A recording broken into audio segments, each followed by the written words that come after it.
Hello, folks. This is Greg Gilbert. G Money, G Dollar, G Reg. At the end of the day, is Greg, and I'm a real life trader. So I'm here because I want you folks to know just a little bit about my story, how I was introduced to real life trading, what real life trading has meant to me and so many other people, and what I hope to accomplish in being a real life trader. So I want to tell you folks about my journey. So I'm at the middle age. I'm not going to tell you my age, but I will tell you my age. Yesterday was my birthday, just turned 50. Wanted to spend it with an awesome person like Jeremy Alexander Newsom for my birthday present. So now let me digress. I wanted to do something different when I started reaching that kind of midlife crisis kind of era. And a lot of people were looking at different investment strategies and different investment tools, different things to build your capital, but it all kept coming back to the stock market. So I have a sister who I reached out to and I was asking her some information about, does she know anyone who is actively in the market? She introduced me to a man called Mr. Ignu, and Mr. Ignu turned me on to a person called Jeremy Alexander Newsom. Asked me to look at a certain amount of videos and give him a call when I am done. I did that, but in the course of looking at these videos of Jeremy Alexander Newsom, Real Life Trading for Beginners, RLT.com, reallifetrading.com. I just reached out on the whim and sent Mr. Newsom a text message, an email, as a matter of fact. He responded back.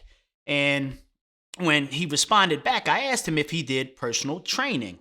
I expected it to be a automated response. It wasn't. The questions that I posed definitely had to be answered by a person and not a machine.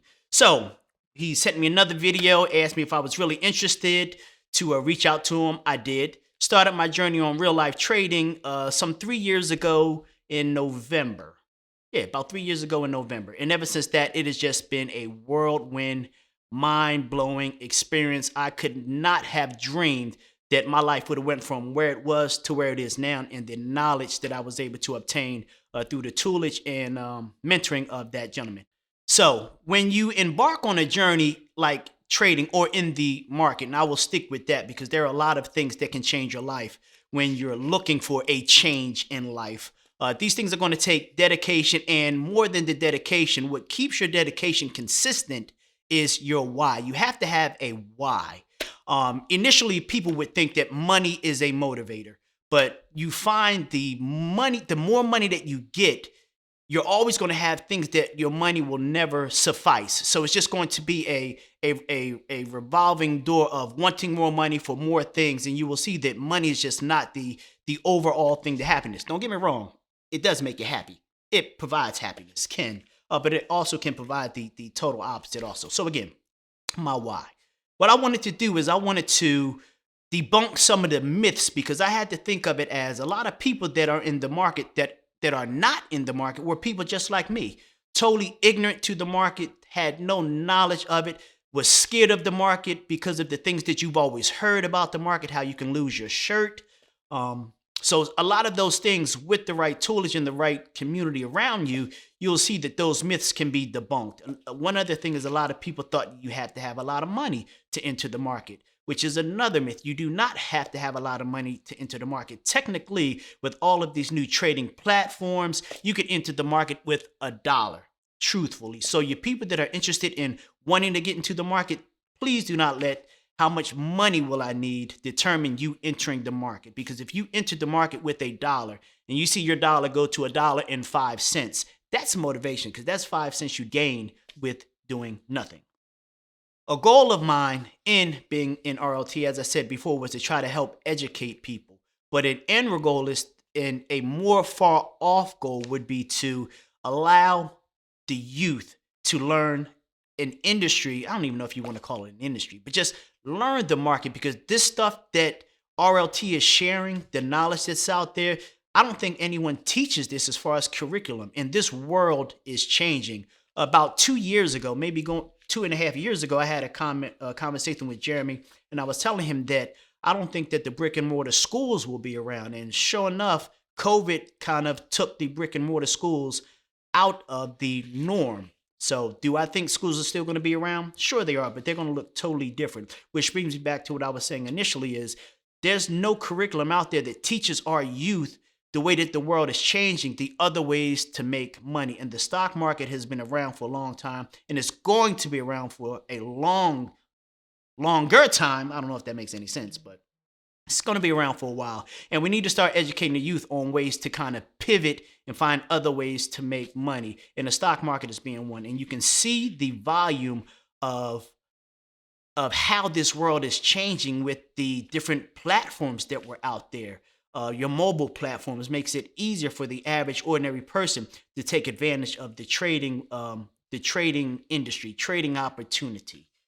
Another reason why I think it's important that people get into the market is because a lot of people are trading time for money. And the reason why I say time for money is I still at this particular time hold a full-time job. I'm able to, with my tenure there, to maneuver my schedule that I can take advantage of trading. But there's a lot of people that, again, trade time for money. And what that means is they want more money. So what they do is they decide to get another job. So when you do that, and again, I'm not knocking that, most people or a lot of people have to do those things.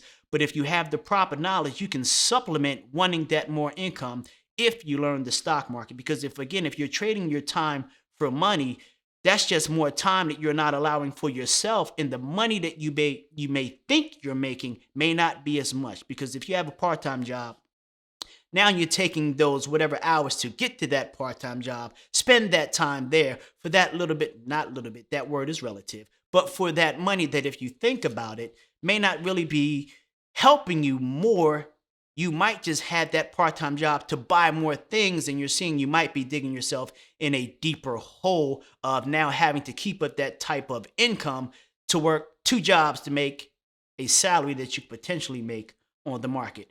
With that being said, I don't want to misconceive or misinform anyone that the market isn't something that you have to apply time for.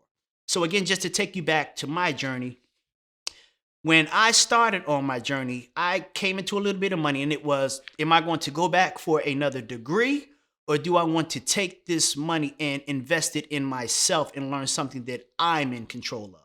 So that's why I decided to take my degree money and apply it to myself and use that money as an investment in my knowledge, in myself, in learning the market, which ended up being my part-time job. But it's a part-time job that serves well because I get to spend more time with my family and make the money at home or wherever I'm at, and all I need is an internet connection. Now, there's one thing that you will have to understand, or there's one thing that you'll get when you get into the market. You'll get bit by the bug. So the gift and the curse. The gift and the curse, in my opinion, is if one of your first trades is a very successful trade, that's the gift, and it can be the curse. Because then you think you become invincible, in every trade that you take, you will absolutely win. If there's anyone that tells you that every trade that they take was a successful trade, run, because that's not true. In order for you to be, not necessarily, but most of your profitable traders will tell you you will take losing trades. But to be a successful trader, it's about making sure that you always are profitable more than you are unprofitable, or you win more than you lose. You take successful trades more than unsuccessful trades. So that's something that you have to be disciplined and aware of when you get into the market. Some questions that people ask me now when they find out that I'm in the market very actively is, people want to know what stocks to buy. So I have to tell them the information that I was given. If you're entering the market, you want to purchase the items that you use on a daily. So if you have a particular car that you like, my father always drove GMs, so it would make sense for him to purchase GM stock. If you have iPhones, it would make sense to purchase Apple stock. So I tell people things of that nature. Be a owner, not just a consumer. If you use the product, be an owner of that company. One other thing that I want to speak about is, again, with the accessibility of these new mobile platforms, brings a new type of investor, trader into the market. Some very, very uneducated folks. And I just would like to say, if you are new to the market and you are being bombarded by these commercials and getting into the market, and the market seems to be the new buzzwords now with cryptocurrency and Forex and just regular stocks, period. Do your homework. Align yourself with people that are doing it, and always surround yourself with people that are more knowledgeable than you. And also, if you're interested in a particular stock, don't just take someone's word for it. Do your own research. It's good to get stock ideas from friends and family. I get them myself, but I never, at this point in my trading career, I don't buy blindly.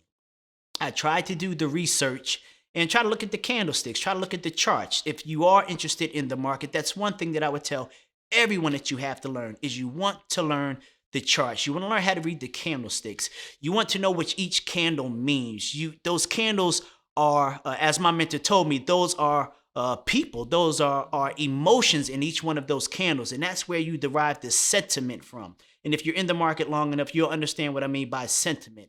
But when you're taking a trade, take the trade as if you are some of those people in the trade from previous days. Think about how you would feel if at a particular time you were entering a trade and the price point was higher or lower than you're getting in at that time. All of those things that you have to factor in when you are entering the market. And that comes from, again, learning how to read the charts. And again, that goes back to surrounding yourself with people that can provide you with that information.